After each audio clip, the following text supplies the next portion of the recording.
육합의 특징에 대해서 좀 알아봅시다. 이거는 기존에 인터넷에 돌아다니던 그런 자료인데, 첫 번째, 두 글자는 인접되어야 합이 성립된다. 그런데 멀리 떨어져 있으면 합이 성립되지 않는다. 이런 거는 황당하다. 왜냐?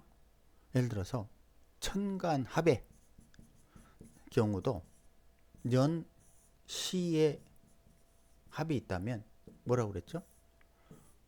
국가적 시공간이 굉장히 어쩐다? 넓다. 이거는 오히려 큰 인물 혹은 이 국제적 인물의 속성을 드러낼 가능성이 높은 조합이다. 중간에 뭐가 있든 간에 출렁이는 에너지 파동은 있을지 몰라도 그것이 을경 년시의 합을 방해할 수는 없는 것이다. 합은 합대로 하는 거고, 출렁거리면 출렁거리는 대로 출렁이는 거고, 그것이 시공간 흐름에 따라서 반응할 뿐이다.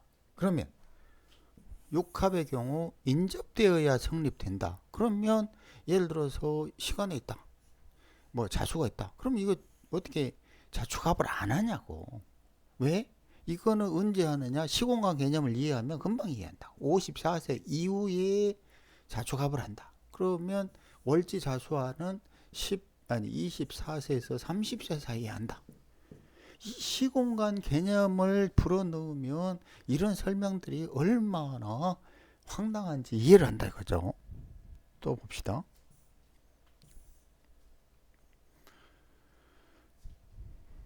합이 되면 각각의 글자는 본래의 속성을 잃지 않고 작용력이 약간 무력해진다.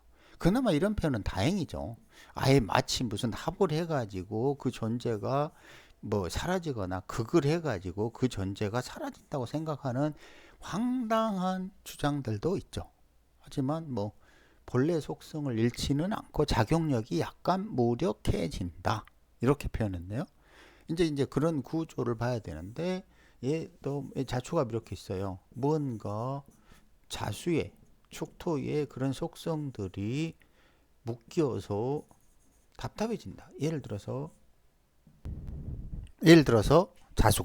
자초갑으로 묶이면 무슨 뭐 가만히 있다 이런 생각이 아니라 자수의 에너지 속성을 이 어떻게 된다? 답답해진다. 왜? 자수는 흘러야죠. 이렇게 폭발해야죠. 그죠? 그 폭발을 축토랑 합을 하니까 못하니까 우리는 이걸 탕화라고 부른다. 탕화.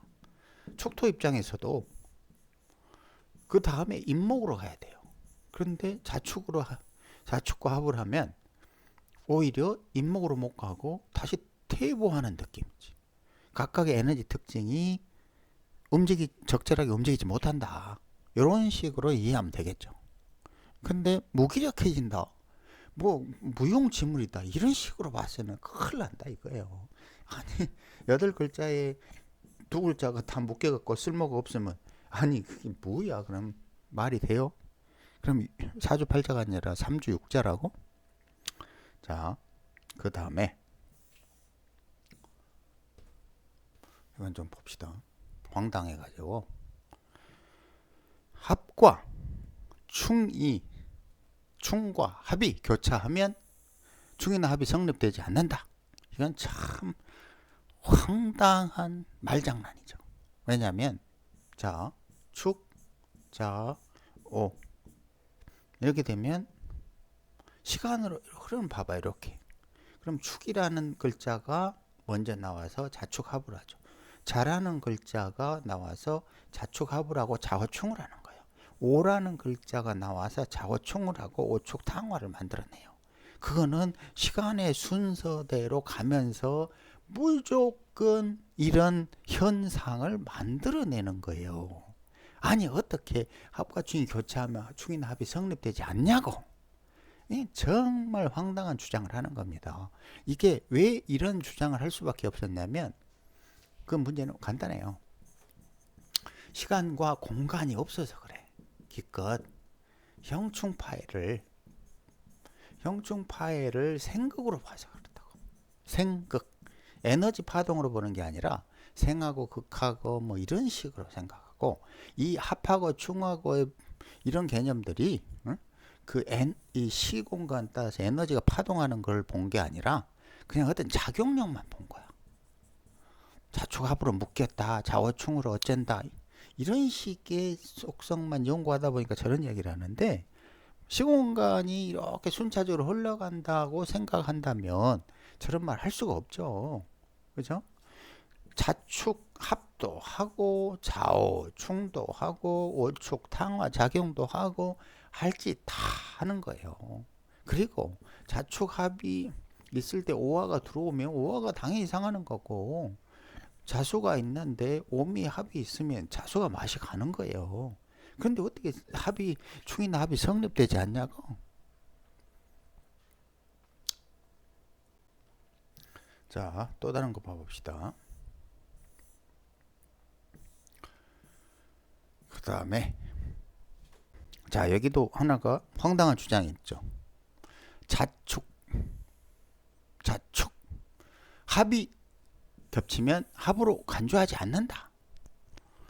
그러니까 합이나 뭐 충이나 이런 게 중요한 게 아니고, 축이 있고 축이 있어요. 그런데 자수가 이렇게 있다면 이것을 관찰하는 방식이 만약에 시간 흐름으로 이해를 하면 축자, 자축, 그다음에 자축 이런 식으로 당연히 시간 흐름에 따라서 축을 기준으로, 자를 기준으로, 축을 기준으로 그 작용이 이루어진다는 걸 알죠. 무슨 말이냐면 요 연지궁위에서는 나이로 보면 8, 15, 월지는 24, 30, 일지는 38, 45 이런 과정에서 축토가 올 때는 이 자축합을 할 거 아니에요. 그죠? 자수가 오면 자축합도 하고 이쪽에 자축합도 할 거 아니에요. 축토가 오면 자축합을 할 거 아니에요. 그죠? 그냥 이런 식으로 반응한다는 거예요. 그러니까 합이 겹치면 뭐 이상한 뭐 황당한. 자, 그러면 자수 입장에서 보면 합을 연지하고도 하고 일지하고도 하고 그러면 이 자수가 산만하죠. 왜냐면 이리도 가고 저리도 가고 그렇잖아요. 그럼 이게 합으로 간주하지 않는다? 그 산만해서 간주하지 못한다? 그건 말이 안 되죠. 시간에 따라서 그냥 구조대로 반응할 뿐이라는 거죠. 자, 그 다음에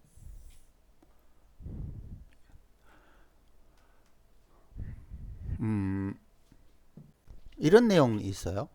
축토제와 합을 이루어 부나 처와우 유대가 각별한 것으로 간주한다. 그런데 이게 만약에 시간의 방향으로 보잖아요.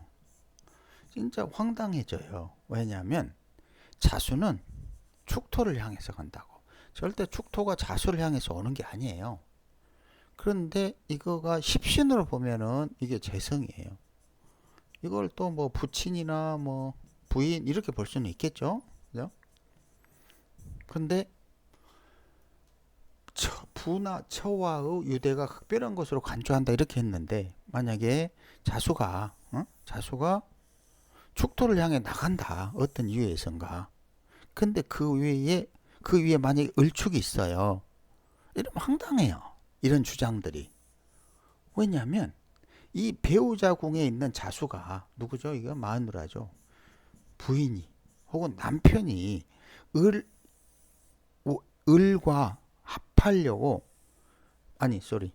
이 자수가 축토랑 합하려고 밖으로 나갔는데 그 위에 을이 있어요.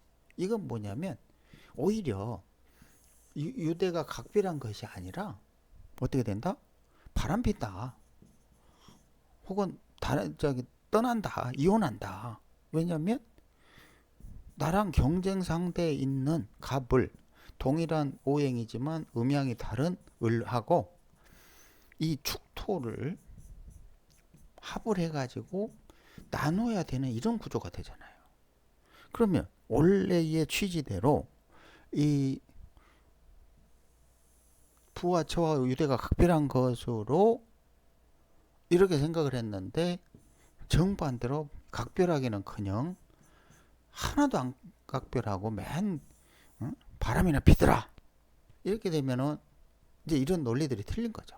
그러니까 우리가 육합이든 무엇이든 가장 머리에 염두에 두고 생각해야 될 건 뭐냐면 이것이 연에서 시로 시간이 순차적으로 흐른다. 순차적. 만약에 이것만이라도 사주팔자를 볼 때 그 생각할 수만 있다면 잊지만 않는다면 이런 그 생각으로 말하는 모든 이 논리들이 어떤 주장을 하는지 굉장히 빠르게 이해를 해요. 아, 이게 합리적이다, 합리적이지 않다, 억지를 부리는구나, 굉장히 그 논리적으로 설명을 하는구나, 이런 걸 금방 이해한다 이거예요. 우리가 뭐가 빠져서 지금까지 고생을 했다? 시간, 공간, 이 개념이 없으니까 그냥 생하고 극하고 요것만 생각하고 뭐 묶이면 답답해지고 아니면 극해가지고 두들겨 패더니 죽어버려서 그 작용이 사라지고 하나도 없고 이런 식의 엉터리 주장들이 얼마나 황당한다는 것을 알게 된다는 거죠.